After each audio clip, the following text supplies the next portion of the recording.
Hey, everyone, and welcome. Welcome in to Showing Up Perspectives on Cancer, episode number 38. This show is created as a safe space where cancer survivors and cancer supporters come together to share their stories and connect, as well as find resources that provide healing, hope, and resilience. My name is Tim Sohn, a 15-year cancer survivor, host of Showing Up Perspectives on Cancer, and a live streaming producer and coach for nonprofits, businesses, and entrepreneurs who make a positive impact in the world. Thank you so much for joining us. Please let us know where you're tuning in from around the world and what is your connection to cancer. I so appreciate you being here. We want this to be a conversation. Also, we encourage you to connect with each other in the chat. Before I introduce our guest hosts and guests for tonight, I want to mention a few things. First, next week's show is going to be a little bit different. Next week's Showing Up Perspectives on Cancer show, we are changing the time of the show. And the time of the show is going to be, for the foreseeable future, changed to Tuesdays at 3 p.m. Eastern Time. As well as I'm going to have a new official co-host who is Erica Campbell. You guys may be familiar with Erica Campbell. She has been guest co-host on the show a few times, as well as she's been a guest on the show. We heard her story a few weeks ago, and I'm so excited to have her join me. I also want to say thank you, and I'll say thank you again when Mark Kageyama, who is going to be guest co-hosting tonight with me, I want to say thank you to him, as well as Nancy Barrows, who's been doing a great job guest co-hosting as well. Let's give it up for both of them in the chat. They've been doing an amazing job. And I do want to say, I realize some of you won't be able to make the new time for the show because you work during the day or have other commitments, but the replay is always there. And I encourage you guys to definitely check out the replays and continue to connect with each other on the replay as well.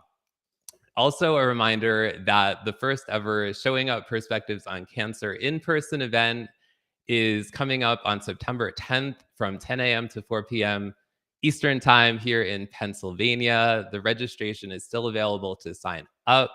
I'll be putting the link again down below in the comments, or you can check out any of my social media profiles. Definitely check that out. There's a 30% off discount right now for a limited time, so definitely check that out. Would love to see you all in person. The idea for the event is very much similar to the show. We'll all be sharing our cancer stories together in person in a safe space. So definitely check out that information at the link, and it would be great to see you there. Also, something I recently announced was that Nancy Barrows is going to be keynote speaker for the in-person event, which I'm so excited about. She's the one of the people who inspired me to share my cancer story for the first time in June of 2021, when she created her Radiating Real movement. And that's one of the things, and she's one of the people who inspired me to share my cancer story.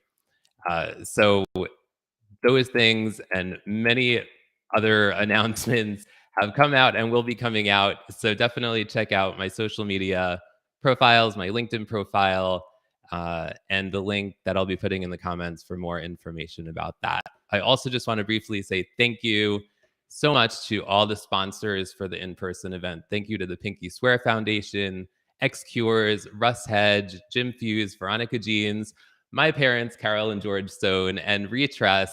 They're all sponsors of the in-person event. So thank you to all of them. They're all supporting this event, which supports cancer patients, cancer survivors, cancer supporters. And just so thank you to all of you. And now, after all of that, I am going to bring on my incredible guest co-host for the night, Mr. Mark Kageyama. And here he is. Hello, Mark. Hello, Tim. How are you? I'm doing great. How are you, my friend? Fantastic. I am so happy and honored to be here. And I'm I'm ready for happy. a fantastic show. I'm ready also. Ready and raring. Mark, who is our guest for tonight? Tonight's guest is a two-time blood cancer survivor, Wow. and actually run the Boston Marathon since his diagnosis several times, and he has shared his story in front of 20,000 people at Disney. He's had a stem cell transplant and met his actual donor in person. And this is only part of his story. So let's bring on Boyd Dunleavey to the screen. Hey guys. Hello, Boyd. Hello, Boyd. Hello, hello. How are you? Welcome to the show. Thank you so much, Tim. And Mark, it's great to see you guys. Again. Again, yeah.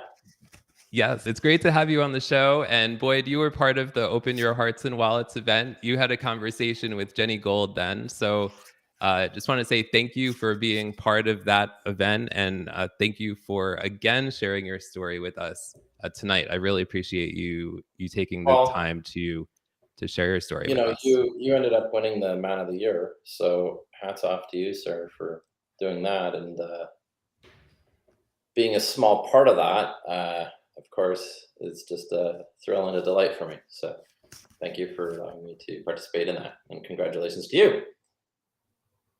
I appreciate that.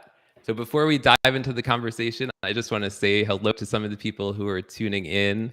Saima is here. She is saying hello. So thanks for being here, Saima. Saima has a live stream show called Heart to Heart with Saima, I believe it's called. So thanks for being here, Saima.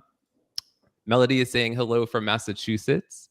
So thanks for being here, Melody, from Massachusetts. Saima is here from one quick Texas. thing, Tim. Yeah, Melody is a brand new grandmother. She had a grandson born this week. So congratulations, Melody. Yes, congrats, Melody. That's awesome. Tom Tressler is here. The Ohio River. So shout out to the Ohio River. And Tom is part of a nonprofit organization. Tom, remind us the name of the nonprofit organization. It's related to breast cancer work, I believe. So tell us more about that, Tom. Marielle is here. She says, good evening, Mark. Good evening to all. Thanks for being here. Mark is here from New Zealand. Hello to Mark and Boyd. Thank you for being here. Hey, Mark. Bob Feathers is here. He says, good evening, friends. Lance McKinnon is here from Pennsylvania. Hey, I'm in Pennsylvania. Hey, Lance. Shannon Epps is here. Good afternoon, all. Just stopping by to say hello. Well, hello, Shannon. It's great to see you. Ashok is here. He says, looking forward to meeting everyone. Thank you for being here. Looks like you might be a Canadian with that Alberta. I think that says Alberta. If I have to throw in a guess. I believe you're right. I believe he is in Canada. Of course I'm right. I'm a Canadian. Come on. Of course you are. Of course you are. We touch those things. Come on. Yes. Christine Smith is here. She says the aging enthusiast is grateful for air conditioning here in Oregon. Well, I'm happy for you. And Williams Campos is here. He says good night. Great to see you here. Sylvia is here. She says good night, dear. Okay. Well, thank you for being here. Dafina is here. So many of you are here. We appreciate you all being here. And Joe Bullock is here. Welcome, Joe. It's great to see you here. Linda Sherman is here. And Kenny D is here. He says, good evening, Mark, Tim, and Boyd. Kenny, I'm a little worried because you're not saying anything about savoring the flavor. Are you feeling okay? Boyd, Kenny D always, in all of his comments, he says his comments always start out with savor the flavor, blah, blah, blah, blah, blah. So I'm wondering if you're feeling okay, Kenny D. Oh, I've been corrected by Ashok that he's actually from Ontario. So. Oh, okay. Well, there you go. The Canadian part, right, though? Got the Canadian Thanks part for right. being here, Ashok. We appreciate it. We appreciate Yes, it. Yes, sir. So, Boyd, are you ready to dive into the conversation? Are you ready? I'm 100% ready, and you guys go, because I don't want to talk the whole time. I have a tendency to do that. Yes. I'm trying my best. I can't believe that, Boyd. But Boyd, you're a two-time blood cancer survivor. Could you briefly share what was life and work for you before cancer? So the 30-second version. I grew up in Vancouver, traveled the world when I was younger, met my wife, Denise, in Australia, who's from Ontario. We settled in London, Ontario, which is 2 hours from Toronto. 3 kids in 6 years. I was as a mortgage broker, mortgage specialist. I worked closely with real estate agents and financial planners, basically helping people get a mortgage for a home, maybe rewrite some debt, pay down debt, etc. And so, gosh, that was 2001 all the way to 2011, and then I was in banking. I mean, it was interesting. Side note, I thought that golfing a couple times a week was being active, and enjoyed being a slightly overweight 38-year-old mortgage broker. So I'll pause there. You were first diagnosed with acute myeloid leukemia in July of 2011. How did you find out when you were diagnosed, and then what happened, Boyd? So, a side note, 6 weeks prior to that, I watched the Boston Bruins just absolutely murder my Vancouver Canucks in the Stanley Cup Finals, and joked with my best friend while we were there, the only way I'll ever go back to Boston is to run the marathon. It was like a joke. It's like, I'm going to go run with the Bulls of Spain kind of thing. And so, 3 kids in 6 years, I was really, really tired. And we were planning on doing a family trip to Chicago, actually. And I wasn't feeling well. And on a Tuesday or Wednesday night like this, my wife said, you might want to go to the doctor. Oh, this was an interesting thing. I had gone for acupuncture, right? And anybody that's had acupuncture knows that it relieves pressure. It doesn't cause bleeding. Well, I had it in my legs, and I started bleeding out of my legs. And so that was a telltale sign, along with night sweats, difficulty walking upstairs, random nosebleeds, things like that. And so anyways, this guy from a walking clinic just said he randomly ordered blood work that, thank God my family doctor grabbed it. She literally saved my life, because she's like, look, you need to go to the hospital right now. We think it might be cancer.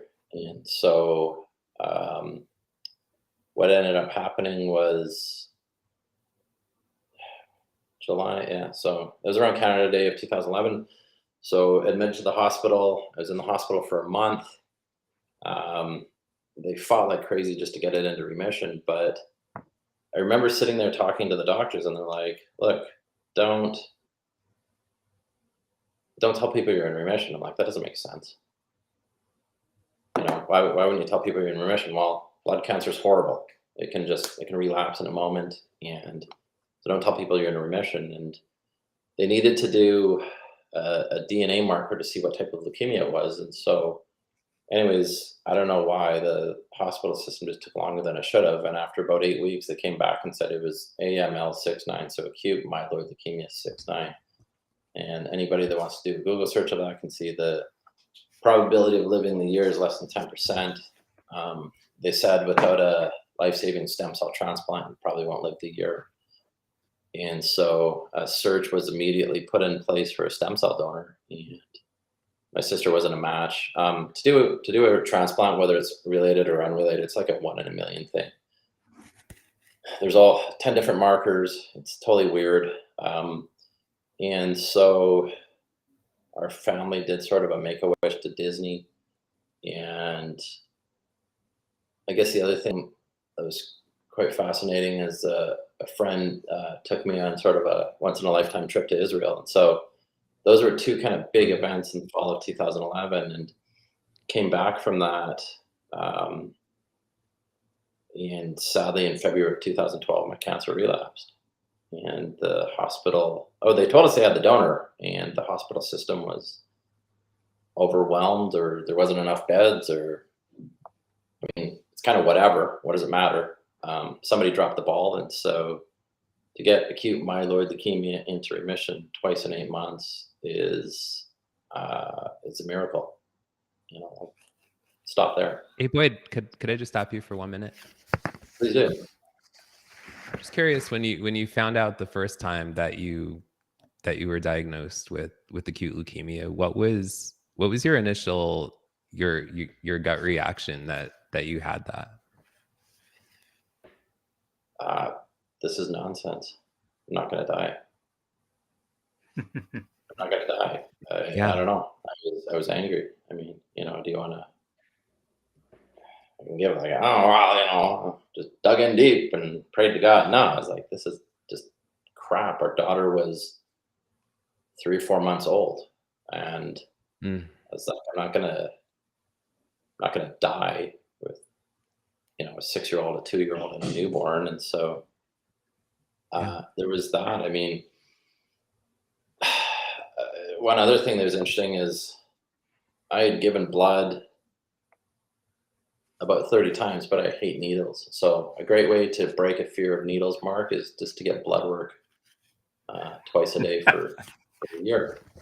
That just breaks the fear of needles, right? It's kind of like, how do you learn to drive? Well, just get behind the wheel. How do you break a fear of blood work? Well, just, I've had hundreds. I mean, the scars have healed, but at one point I looked like I was just a junkie with all the track marks. So I think we could actually form a club. So, because I think a lot of us have had a lot of blood tests. Boyd, an important part of your journey has been running in marathons. Why is this, and how is your cancer journey similar to running a marathon? So a year after my stem cell transplant, a couple things happened. One, we connected with my stem cell donor, and I know we're going to come back to that because that part's pretty stinking cool. But a friend took me to Alaska and ran a marathon for me with the Leukemia Lymphoma Society. And that was the Mayor's Marathon in June, somewhere around the 22nd of 2013. And I just thought that was the greatest thing. And, to be totally honest with you guys, that was my most favorite marathon because somebody ran it for me, right? So you're there, and it's like, yay, this is great, getting it on video and all that, and taking pictures, and came home from that, and still not sure why, Mark, but I bought a pair of shoes and started running.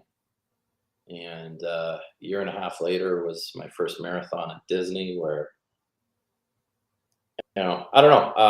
I'm gonna give my quote, and it sort of ties in. My favorite Winston Churchill quote is, "Success in life is when you go from failure to failure without losing enthusiasm."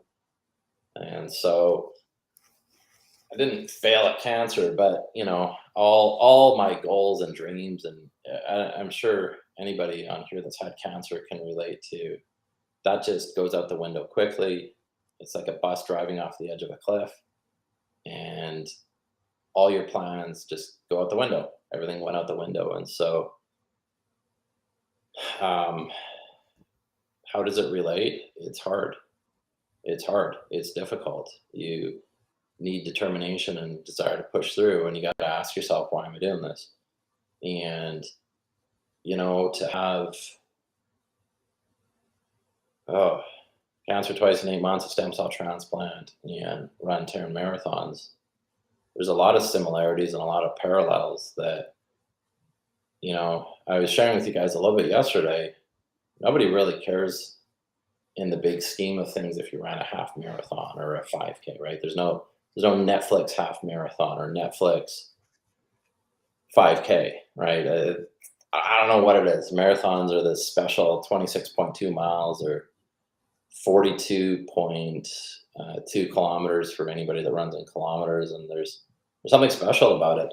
I really I don't like that distance. I do it because I know my story is inspiring and it saves lives. But from the point of view of what was I comfortable with, I was comfortable being a slightly overweight mortgage broker. I wasn't comfortable getting cancer, and definitely not comfortable running. But we push through, and it's a certain mindset, right? Like I've run for, this is my 9th year running, and I've seen some people just quit. And good on them. If it's not for you, don't keep running. But the determination that I needed to get through cancer gives me the determination to run marathons. And I'm actually an athlete with disabilities. I have a brain injury and spinal cord trauma and all kinds of other ongoing health issues. And so, if that doesn't inspire something, like I don't feel like running. I run because I need to train. And so I don't know. How's that for a long-winded answer? That's great. Thank you. Yeah, definitely.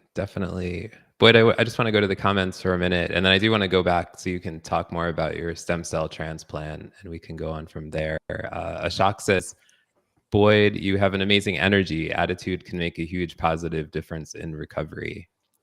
I want to comment on that really quickly. Okay. Yeah. So not every single positive person that I was with being in the hospital for a year made it, but every single negative person that was negative died. They all died. Wow. They're all dead. Every single one of them. If they allowed a family member or a doctor to come in and say, well, I've been around the and next thing you know, you're at their funeral. It shocks me. It shocks me. So anyways. No, that's a great point, Boyd.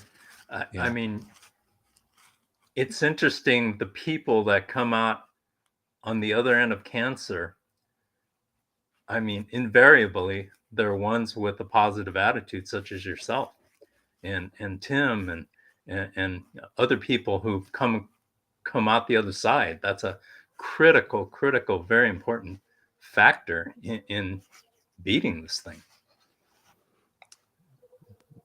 Definitely. And Kenny D finally got his savor the flavor comment. He says, savor the flavor of the awesomeness in you peeps for sharing your delectable, scrumptiously, deliciously, edibly tasty, good, heartfelt thoughts with us tonight. you had to ask, Tim. Yes, I did. And Tim McDonald is here. He said, just wanted to pop in and say hello. I think I know Tim from my cancer group, so group, thank you for saying hi. Yes. Great to see you here tonight, Tim. Thanks for being here. And just because Senor Payasada is here, Boyd, Senor Payasada, when he makes a comment, they're memorable. He says, my idea of running a marathon is imagining a doctor with a needle chasing me. Yeah. I like the idea of I only run if a bear is chasing me. Yeah, you're right. I don't know. It just seemed like a good idea.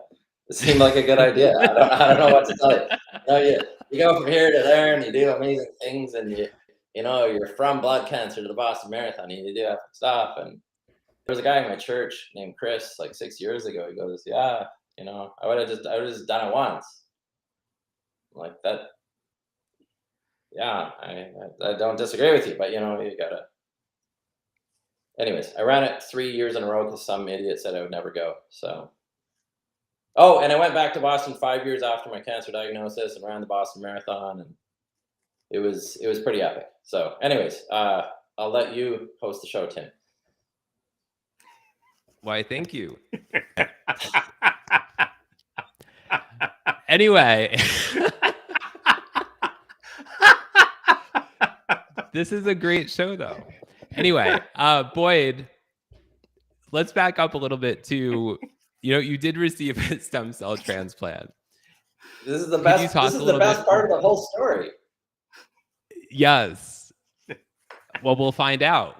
Everybody's in suspense. What was that experience like for you? And then you actually met your stem cell donor, and we want to hear more about that. But start out with the stem cell transplant. What was that experience like? It was horrific for anybody that's seen the Wolverine Origins from around 2009 or 10, where Hugh Jackman plays his origin story where he becomes Wolverine and takes the adamantium into his body. That sort of described it. It was just revolting and disgusting. I mean, I had been through 5 rounds of chemotherapy and radiation and thought my life sucked. Throwing up and having diarrhea and your gums bleeding and just everything. Oh, and you got a big port line attached to your neck, and so you're feeding through that, and your mouth is bleeding. And it was a month of absolute nonsense. And on a side note, Mark, you think my Vancouver Canucks getting destroyed by the Bruins in the finals sucked? Well, the following year, as I'm in the hospital fighting for my life, the LA Kings knocked them out in the first round. And I'm watching it on TV. I'm like, okay, I need to find something else to live for other than hockey because my team sucks. And so, anyways, your team went on to win the cup that year. We were talking about this yesterday, Mark being a hockey fan. But yeah, so I guess we both won since I didn't die and your team won the cup. So how about that? That's a win-win as far as I'm concerned. It's a win-win. And actually, I believe that was the year that LeBron finally won his first championship in Miami. So I had a lot of time to watch TV. I did. I just saw, God bless the person that paid for me to have, like, so think about this. You're having an unrelated transplant in a different city, 2 hours from home. Your wife's got 3 kids. She's driving twice a week. She works all day. She's, and so what do you do during the day? And so, like, this is so 10 years ago, but a crappy little television just here. And so, we paid $200 somebody paid that for me to watch TV. And so watch a lot of sports and television. But anyways, it was horrific. The stem cell transplant worked after about 17 or 20 days, came home from that. Was going to the hospital for back and forth treatments. Was trying to eat spaghetti. My entire face went numb. I got a virus called CMV that caused a spinal cord injury. And during the year of chemotherapy and radiation, we found out afterwards that I'd actually had a brain injury. I mean, you're running along so quickly trying not to die that you don't realize that you suffered a traumatic brain injury. So it just sucked. It just sucked. And then to go from that to being in a scooter, it was horrible. It was absolutely horrible. So a lot of incompetence. I'll just say this. I got a survey. This is wild, Mark. I didn't even get to share this with you yesterday. So I get a letter in the mail from London Health Sciences Hospital. Hey, how is the service? How is the service? Are you kidding? So I filled in their survey. I'm like, look, I had blood cancer twice in 8 months, a brain injury and a spinal cord injury, and looks like I'm going to be in a wheelchair for, maybe the rest of my life. How was the service? It was horrible. And it was really interesting. A gentleman called who was responsible for the surveys, and I was like, well, that was weird. No, he didn't say that. Sorry. He's like, really sorry to that. I'm like, well, that's nice that you're calling, but that doesn't mean anything. And so a gentleman named Dr. Gibert called, who was the head of the ER, and I could tell he was genuinely contrite and apologetic. And I said, sir, I choose to forgive you, even though I don't even feel like this at all. And interestingly enough, I was on 24 pills a day, and I managed to get off the anti-rejection medication. And so that in itself was a miracle. Other than a traumatic brain injury, spinal cord trauma, and almost losing my vision, it was a perfect success. And so to answer Bob's question, yes, the National Stem Cell Donor List, bethematch.org in the USA, and onematch.ca in the Canada thing. I'm sure we can put it in the notes later, Tim, correct? Yeah, absolutely. Absolutely. Also, Kara has a question. She says, did you have any GVHD post-transplant? Well, Carrie, this is the most amazing thing. I guess the fourth miracle. It's really, I can't under stress. I wasn't one of those people that said God's just going to heal me of cancer. I went through every single treatment possible, but there was a lot of people praying. And one of the biggest miracles is that it did not get graft versus host. With the GVHD is graft versus host disease. So graft versus host disease can come in any sort of horrific way. I have a friend who lost an eye. Your skin can shrink. It's just what happens is a grafted marrow. Graft versus host. Right. The grafted marrow attacks the host. It's such a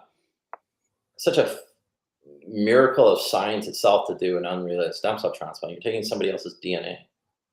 You are taking somebody else's stem cells and putting them into your body.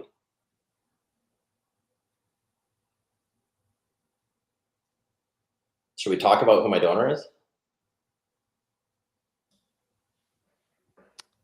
You want to jump in? Sure. Yeah. Yeah. Sorry. This is the best part. So. Yeah. I'm doing pretty good. Hey, Mark, I'm not jumping out of my seat here.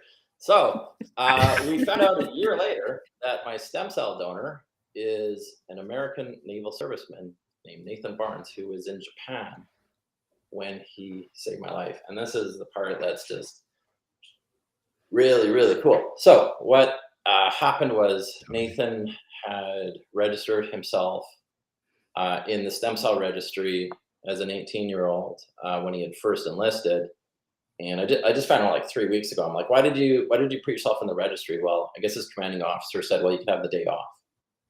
I'm like, so to get the day off 5 years ago, 5 years later, he gets the call. I'm like, this seems like a scene out of the Avengers movie, right? Where the rat walks across the screen and brings Scott Lang out of purgatory and saves the universe. So anyways, so he said he'd do that. And so we knew that he was an unrelated donor. We knew he was a male between the ages of 18 and 35. And they said there's a high probability it might be somebody from Germany, because in Germany, you're automatically enrolled as an 18-year-old where you have to opt out. Whereas in America or Canada, you have to choose to put your name in the registry. And so spring of 2013, we found out it was Nathan, and we're like, yeah, let's meet. And turns out when you're deployed with the US Navy, I mean, God bless him for serving the country. And in proxy, Canada has definitely done well with a strong US military. And so we're like, okay, well, we'll meet. And then this thing in Alaska happened where a friend, it's only a flesh wound, yeah. It's only a brain injury. You threw me off there, sir. A friend takes me to Alaska, and so between the trips to Disney and going to Disney and all this other stuff, I remember my wife saying, look, the Disney Marathon has had spots open up. Why don't you go and run the Disney Marathon? I mean, we went when I was dying of cancer. So January of 2015, I ran my first marathon at Disney. And as I believe Mark had alluded to, I called up the Leukemia Lymphoma Society, which was the charity of choice for the event, and said, hey, I'm a blood cancer survivor. What do you think? And I'm thinking like Alaska a year before, in a room with 200 people sharing at a podium.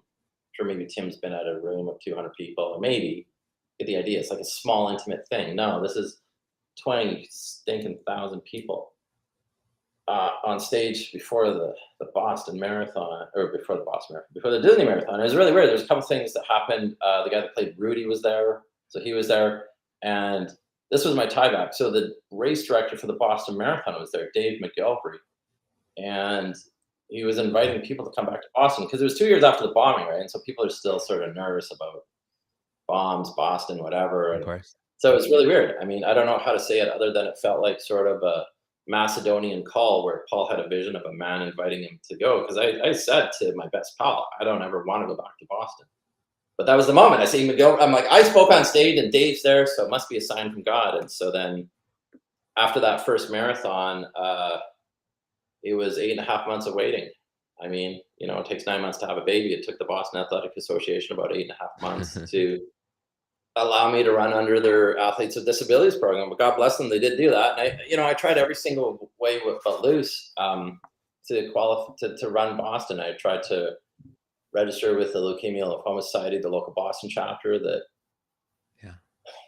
for whatever reason they said no, but whatever. And then I was actually going to guide somebody that had vision loss, and that fell apart. And I mean, it's kind of one of those things. If nothing else works, just applies, with your 5-hour marathon, which generally doesn't qualify for Boston. But based on my health history, I got in. And like I said, there were a lot of amazing people that came with me. I brought 4 Americans with me to Boston that year, and got to meet the coach of the Red Sox, John Farrell, and the Jays were there, the Blue Jays, Canada's baseball team. Or he got a signed ball for my son for the Jays, and it was really kind of cool. And so the story kind of built over time. And I remember meeting people like Bill Rogers, who won the Boston Marathon 4 times. And he's like, "Boyd, you have an amazing story." And so my wife's like, "You should go back." And so I went for 3 straight years to Boston.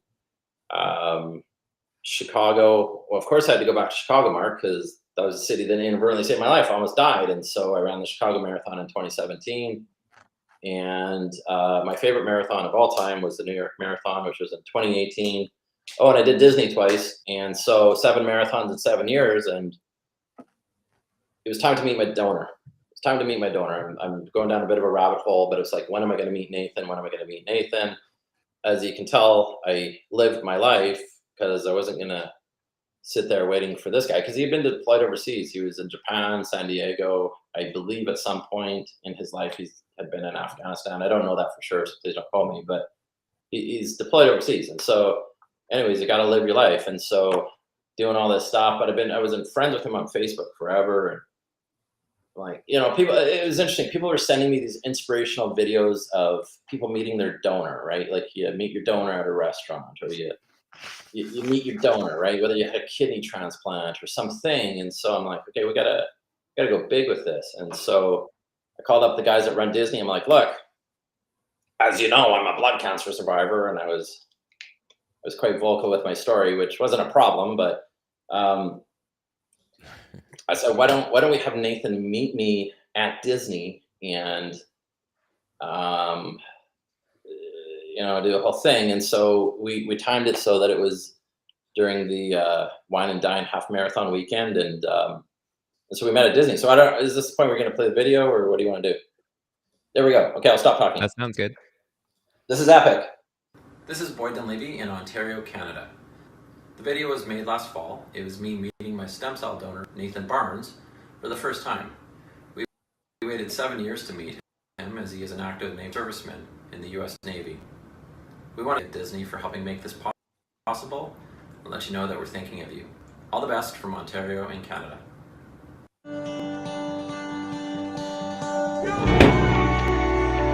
I honestly don't think I would have ever run a half marathon if it wasn't for Disney. I was diagnosed with acute myeloid leukemia.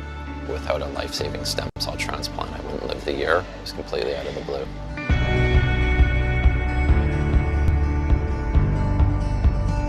When we found out that it was a gentleman named Nathan, our middle son's name is Nathan, and it means gift of God. You have to wait a year before you can contact each other, but since about 2013, I've been waiting to meet him. He's never been to Disney, so I said, we are going to Disney. We are coming to Disney, and we're going to do this here. Finally. I had no idea you could actually feel this good about something. I can't believe how Disney sort of gets to you every time you're running here. It really is the most magical place in the world.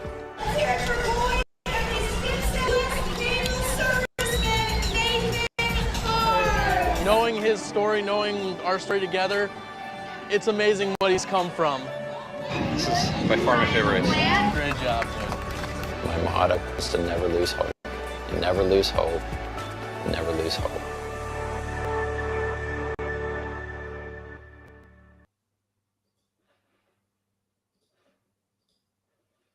Go Disney. They do media very well. That was awesome. I know, right? Absolutely awesome. Yes. I know. It feels sort of out of body. So sorry for. Well, no. Why am I apologizing? I'm not going to apologize for being excited about that moment. No, not at all. No. What am I doing? I've been back in Canada too long. Be an American. Don't apologize. No, I didn't say that. I didn't. I mean, what was going on in your mind, in your heart at that moment that you actually got to meet him?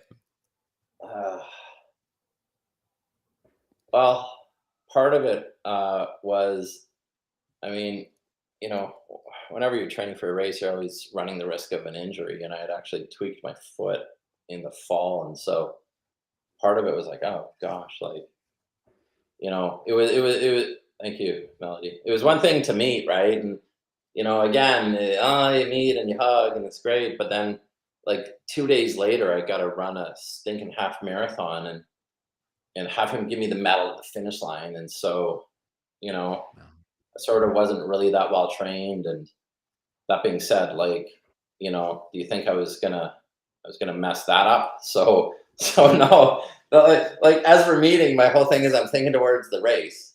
And then during the race, I'm thinking and whatever. And then it kind of all just boom landed right there at the end. There was a lot of emotion and there was a lot of tears from a lot of people. Because I mean, Disney does it really well, and it was just really interesting. And I guess a side note was we were able to just reconnect 3 weeks ago, and so part of that was not planned. I'm sure people are tired of hearing about COVID. So I'm not going to mention that anymore. But like we went to Disney 8 times in 9 years and then couldn't go for 2 years. And so we were going to reconnect and Nathan and I were going to do friend dude stuff. And then Nathan got married. And so then it was like, okay, what are we going to do? And so while we were at Disney, we were just there at the end of June into July.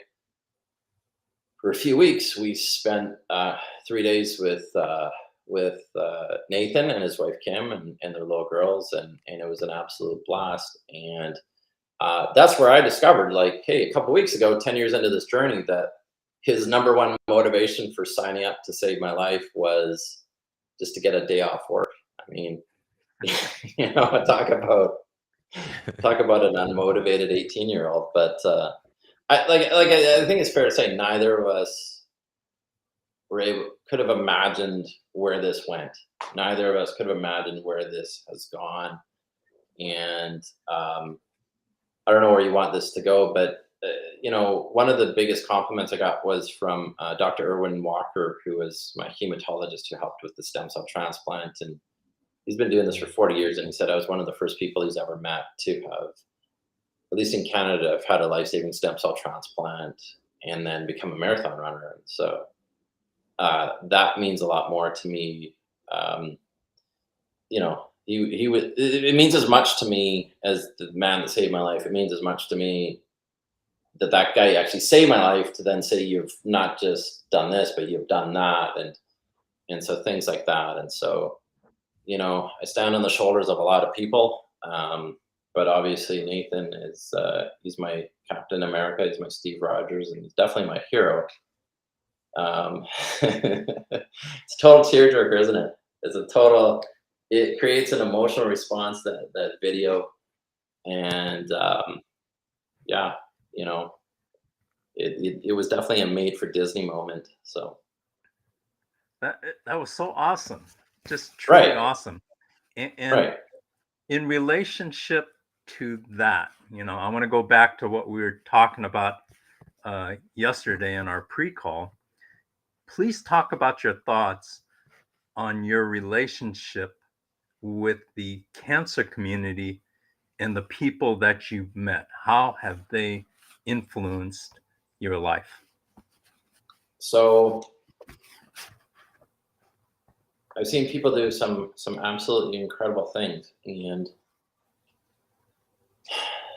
it's kind of like, I mean, most people on this call are cancer patients, right, or survivors. when you make friends with other cancer patients, you're around cancer patients. And so, as Steve Rogers said in the one Captain America movie, they're like, Cap, what are you doing this weekend? He's about to jump out of a plane. And he's like, I don't know, because all the guys in my barbershop quartet are dead. And it resonated with me that year, because it's like, man, a lot of people that I was friends with died. And so there's this raw emotion and there's this pain that happens when you have friends that are cancer patients, but there's also a beauty in it. I want to share the story of my friend Nancy, who's from Vancouver. I happened to be in Vancouver in 2016, seeing family, and I found the news with blood cancer. She needed a stem cell transplant. So I jumped on the phone and called the local station and said, look, this is my story. I've had a transplant. I'm running the Boston Marathon. And so they reran the article. And so I had spoken at my uncle's church that Sunday, and somebody it was just a small little church in North Vancouver. Somebody in the community or in the congregation knew Nancy's ex-husband through the RCMP. And so I connected with Nancy, and I guess unofficially that was the first year that I ran Boston, and Nancy had a life-saving stem cell transplant in April of 2016. We found out afterwards, I ran Boston in April 2016. Her stem cell transplant was from a gentleman from Boston. Oh, here's an interesting thing. Nancy was part Indonesian and part Caucasian, so to get her a donor was like borderline impossible. And this young guy was a Vietnamese American. So I don't know how that works, but it was a beautiful story. And I got to meet her in 2019 in Vancouver at the end of the Vancouver Half Marathon, and that was one of the highlights for me. And just I'm like, oh, Nancy's waiting to meet me, so I ran my fastest half marathon ever, and was able to use that as my qualifying time for the Disney Half Marathon. And Disney will do an inspiring story, but they don't give a crap about that. If your time is slow, you start at the back of the race. Well, if you notice, I started at the front of the race, right? Like a champ, I was at the front of the race, right? And so that's because 6 months prior to that, I had met Nancy in Vancouver and was able to use a pretty fast half marathon time to whatever. And, you know, one of the most bizarre kind of weird movies is Silver Linings Playbook. And, you know, they're all screwed up, but they're family. And so, you know, I was thinking about it today. We're all kind of messed up and cracked and broken, but we're family. And we, you know, I don't know. It's kind of, this is our community. I've been a runner for 9 years now. I've met some great people. Other people don't relate to me, and it doesn't really matter. The cancer people are my community. The most interesting thing about how I reconnected with the cancer community was, you know, I'm sure you can appreciate it, when a lot of your friends die, you just want to shut down. And so for a number of years, I just didn't want to interact with people. It was just too painful. And in the middle of COVID a year ago, my wife said, do you want to sell our house and move to the Maritimes? And so we were one of about 5,000 to 10,000 people that said, yay. And we got out of Ontario and moved to Moncton, New Brunswick, which is east of Maine. And so we're Maritimers, and we live on the East Coast, and we're an hour ahead. And so in the middle of doing that, I started running marathons again. And I thought to myself, hey, I remember meeting a guy at CancerCon, or not CancerCon, at the Disney Marathon in 2015, and talked about CancerCon all those years ago. And I'm like, I wonder if there's still a CancerCon. And I went online and I found this group called Grit Health that was doing a live cancer thing. And turns out that the cancer community is alive and well. And from that, imagine me sharing my story in 5 minutes. That was really rushed. And so went from that to another group called the Man Up to Cancer Howling Pack group. And a gentleman named Joe Bullock introduced me to that. And from there I met him. And so it's given me tremendous courage and encouragement to meet a lot of people, but it's kind of one of those things. I didn't want to meet people. Like I said to Mark yesterday, I would have rather met you at like an Amway convention than or something like that. Than like crying out loud. It's like, this is not a community that you want more people part of. But I actually had dedicated this year's Boston Marathon in April to people in the cancer community, which was like awesome and gay and impacted 10,000 lives, an amazing moment. And then like one person's mom died, another guy's cancer relapsed, and another person had 4 people had a cancer relapse. I'm like, oh gosh. So it's a reminder that these are my peeps, and you guys are my peeps. And so when you do epic things, you still it doesn't make you immune from suffering terrible sadness and grief at the same time. So how's that for a complicated answer? Well, that certainly resonates with me. I mean, when you're diagnosed with cancer, something that can affect you so much and the people around you. I think it's certainly been my perspective that it certainly creates a special bond with other people that are other cancer patients or survivors or supporters in some way. That's been my perspective. Has that been your perspective as well, Mark? Absolutely. I mean, I, in my opinion, I think the cancer community is just so incredibly special. I mean, there are people who have faced their mortality for the most part and have accepted it and want to move forward and live their lives. And so I really, really appreciate that, and I embrace it. And it's I am so honored to be a part of this community with such great people. So absolutely, Tim. There's a line from the Mungo Jerry song, "In the summertime." So, anyways, this line at the end of the song is "Life's for living," and that's our philosophy. And I'm like, that's it. You got to live your life, right? Like, you're given another chance to live life, or whatever chance you've got. You got to live it. Absolutely, 100%. and my hat's off to you, Boyd, for living it and for running marathons and for embracing life and taking on new challenges and moving outside the box, and doing something different. I mean, you started running your marathons after you were diagnosed with cancer. That's incredible. I shared today on Facebook my one of my most favorite summers was the summer of 2010, and it's because we had seen some special things happen. Family from out of town had a miracle baby, and we had our family. My wife was pregnant, and it just brought up a lot of happy memories. And it was a beautiful thing. But there's beauty in brokenness, and I don't really. I'm very public in sharing my story, but I'm also a private person, and I don't like. It's kind of interesting. Like when we moved here to New Brunswick, we didn't know anybody, so I didn't share it with everybody.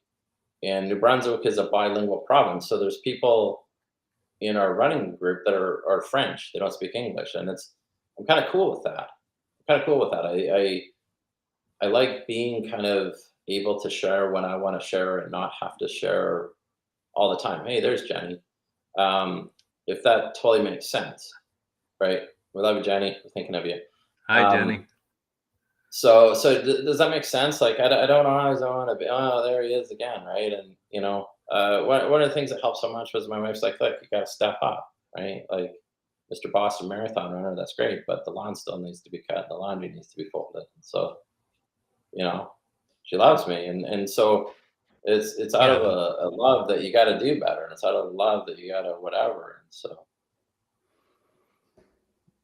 Yeah, that definitely makes sense. I think like when I started sharing my cancer story and now doing this show, right? A lot of people know me because of cancer, right? And that's not the only thing I want people to know me because I have cancer, right? Like there's so many more dimensions of Tim Sohn than Tim Sohn, the cancer guy, right? Exactly. Does that resonate with you, Boyd?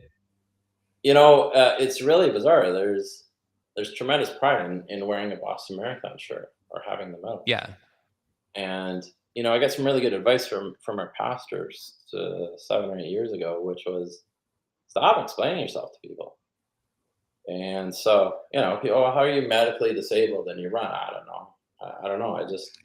My brain doesn't operate in the same way that it does. And apparently, motor function where your body moves is different skills and different whatever than doing complicated banking mortgage transactions. And so, you know, I don't know. I mean, I love going to Disney. You know, and do I need to apologize for that? No, we went, and it was just really, really cool. I mean, it's cool to be able to take your kids and to go on the roller coaster or to meet one of the characters and to do whatever. But you know, I'm very thankful too that I don't have some big scar on my face, right? And you know, gosh, it's hard talking about it. A young lady that I met about 7 years ago named Emily, sadly, she passed away this spring. But she had a form of, I'm going to say it wrong, I think it's sarcoma, but it was a type of cancer that she had lost. Her arm was all mangled, and it was very difficult for her. And, you know, she was 15 years younger than me, and she died this year. And it's like, but there's a certain, I don't know how to articulate it. I don't know how to articulate it. Like, I've met people that have lost limbs. People always know that you've lost a limb. You can't work your way around that. You can't sort of blend into the crowd with that. And we were kind of joking yesterday, Mark and Tim, about when I go to Disney, I just wear a Mickey Mouse shirt, right? I don't volunteer that I'm a Canadian because most of the whatever. I just blend right in, right? I'm a Caucasian-looking individual. People think I might be from Idaho. I have a neutral sort of tone. I don't talk too Canadian. Maybe I watched enough American television as a child. I don't know. I don't mind blending in is all I'm trying to say. I don't mind just blending into the crowd, believe it or not. I mean, my wife doesn't believe that because of these bizarre moments where like I'm speaking on stage before 20,000 people or another moment was in 2016 when John Farrell asked to meet me, who was the coach of the Red Sox. The Blue Jays happened to be there, right? And Buck Martinez was talking about me on television. And so people back in Canada were texting like, oh my gosh, like Buck Martinez is cancer is part of you. It isn't you. That's correct. Buck Martinez is talking about you on television. I'm like, wow, this is like bizarre. And these sort of moments, actually, I want to share a really, really cool story. I know we're sort of over time-ish, but guys, this was really neat. So okay, last story, I know Tim is reeling it in. It's going to be a good one. I can sense. There's been 1,000 of these stories, but this is a great one. So I was hanging out with Nathan and his wife Kim and their girls, and I had Nathan with me, and I'd spent the day with my family at Epcot, and so it was literally one of my most favorite days. But we're getting off a boat, and these people say, "Excuse me, would you take our picture?" And sometimes I just know that I need to share. And it was a group of 10 people, this family from New Jersey. And I said, I'd love to take your picture. And I'm like, can I tell you a good news story? As I'm taking their picture, I'm like, this gentleman's my stem cell donor and he's my hero. He saved my life. And they just, oh my gosh, the tears started. Everybody's in tears. Well, what I didn't know was this family was from New Jersey. They were there to remember their dad that had died of leukemia. Wow. And because of COVID, they weren't able to bring him there. And so he died. And so this family had been planning this trip for 2 freaking years. And they crossed paths with Boyd asking would I take a picture. Wow. And so took their picture. We got some pictures. I don't know. They found me on Instagram. I don't know. But whatever. But anyways, all that to say, life is beautiful. And, you know, my motto that I shared with the Disney thing is to not lose hope. So I guess that's what I would share with those in the cancer community, because you never know, right? People listen to the doctors and, oh, the doctor said this and you're going to die. I'm like, well, what if you don't die? What if you don't die? Right. So exactly. Thank you for your time. Thank you, Boyd. Thank you so much. And I want to show some of these comments. Yes. Ashok says, your cancer is a part of you. It isn't you. Mic drop. Ellen says, my sister said the same thing. She doesn't want cancer to become her main identity. Yes. Thank you all for showing up tonight for Boyd and each other. I really appreciate you all. Mark, any parting words for Boyd before I gently whipped him off the screen and we wrap up the show? No, thank you so much, Boyd, for I I I love that video. I saw a couple other videos that you had, and so to see the actual performance videos, that was phenomenal. So thank you. Thank you. And you And could generally, I thank Disney for doing that. They didn't have to do that. So thank yeah, you. that was fantastic. Absolutely fantastic. Yes. All right. Well, thank you so much, Boyd. We really appreciate you sharing your story. Thank you, Boyd. Mark, what do you think? That was awesome. Absolutely awesome. And I am so thankful and honored to have been your co-host, your guest co-host, and I appreciate the opportunity, and I thoroughly enjoyed the whole experience. And yeah, I'm so thankful. I'm thankful to be on this rock. Period. In fact, I look back in the last year, and Boyd mentioned about the people that we're associated with in this community. And one of the things that I'll be real quick. One of the things I am so thankful for is the people that were put in front of me and around me when I was after I got diagnosed. I'm so thankful for. But I I have a friend of mine who is a nutritionist, and he was really strong with me. And he basically, when I was at my weakest point, he said, he asked me if I wanted to live, and I said, absolutely. And so he said, you're going to have to completely change your diet. He says, if you don't, I don't think you'll be here. Well, I did, and I'm here. And I called him up this week, and I thanked him for being strong, for being forceful with me, because that was at a time when I was confused, I was weak, and I didn't know what to do. But because he was strong, I just said, okay, I'll do it. And I'm so thankful that I did. So with that, I am truly honored to have been here. I enjoy doing this so much. I appreciate it. And also congratulations to Nancy Barrows for being the keynote speaker at the live event. And for also thank you, Nancy, for being a guest, keeping the seat warm, being a guest co-host. I really appreciate that. And so thank you so much, Tim. It's been phenomenal. Thank you, Mark. Thank you for your friendship. Thank you for showing up. Thank you to Mark Angstar for connecting us. Thank you, Mark. Who is here often. And yeah, just thank you for everything, Mark, and for sharing all of that. I really appreciate it. And I don't know, tonight I'm kind of emotional about everything. So shout out to Puffs. I've got the Puffs ready. Tonight I kind of consider like a transition moment of the show. As you guys know, Carol Ulker and I created this show together in November of 2021. And a number of months ago, she left the show. And then I was doing the show alone for a while. And then I decided I needed another co-host. And so Mark and Nancy have been so kind to fill in for a while. And it's been a wonderful experience co-hosting with both of you guys. And next week, the show will be transitioning to 3:00 Eastern time on Tuesdays. And Erica Campbell will be the new official co-host.